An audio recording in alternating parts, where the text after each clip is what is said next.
नमस्कार मित्रांनो, मी विशाल देवरे जयगडावरून निघालो आणि 20 किलोमीटरवर असलेल्या कोळीसरे इथल्या श्री लक्ष्मी केशव देवस्थानाजवळ पोहोचलो। रात्र झालेली, अखंड काळ्या पाषाणात कोरलेल्या विष्णुमूर्तीचं दर्शन घेतलं आणि चौथ्या दिवसाचा शेवट केला।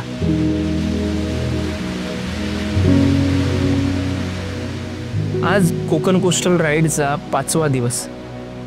रत्नागिरी ओलांडून थेट विजयदुर्ग गाठायचा प्लॅन होता, म्हणून लवकर आवरून गणपतीपुळे इथल्या आद्य देवतेच्या दर्शनाला मी निघालो। हिंदुस्थानाच्या 8 दिशात 8 द्वार देवता आहेत। गणपतीपुळ्यातील देवता ही पश्चिम द्वार देवता, सृष्टीचाच एक भाग असलेली ही स्वयंभू देवता। इसवी सन 1600च्या पूर्वी मोगलाईचं संकट निवारण झाले तरच अन्नग्रहण करील असा निश्चय बाळ भटजी बेळे यांनी घेतला। दंतयुक्त स्वरूप धारण करून प्रकटलेल्या गणेश मूर्तीचा दृष्टांत त्यांना झाला आणि खोत भिडे यांची गाय जिथे दुधाचा अभिषेक करत असे त्या डोंगरावरील एका शिळेवर गणेश मूर्ती आढळली।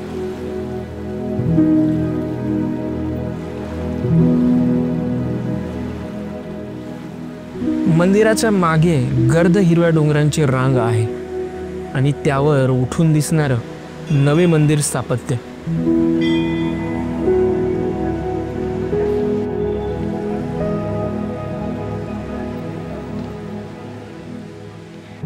स्वयंभू आद्य देवतेचं दर्शन घेतलं की लोक शुभ्र पुळणांवर आदळणाऱ्या लाटांच्या आवाजाच्या दिशेने निघतात। गणपतीपुळे कोकणातील मोठं तीर्थक्षेत्र, भाविकांची संख्याही मोठी। मंदिराच्या जवळच राहण्याची उत्तम सोय आहे, किनाराही जवळच। इथं तरुणांपेक्षा प्रौढ वॉटर स्पोर्ट्सची मजा घेताना जास्त दिसून येते। मंदिराच्या आवारात झालेलं भांडवलीकरण कदाचित काहींना आवडणार नाही, पण व्यवसायातून झालेला उदरनिर्वाह कदाचित गणेशाचीच कृपा।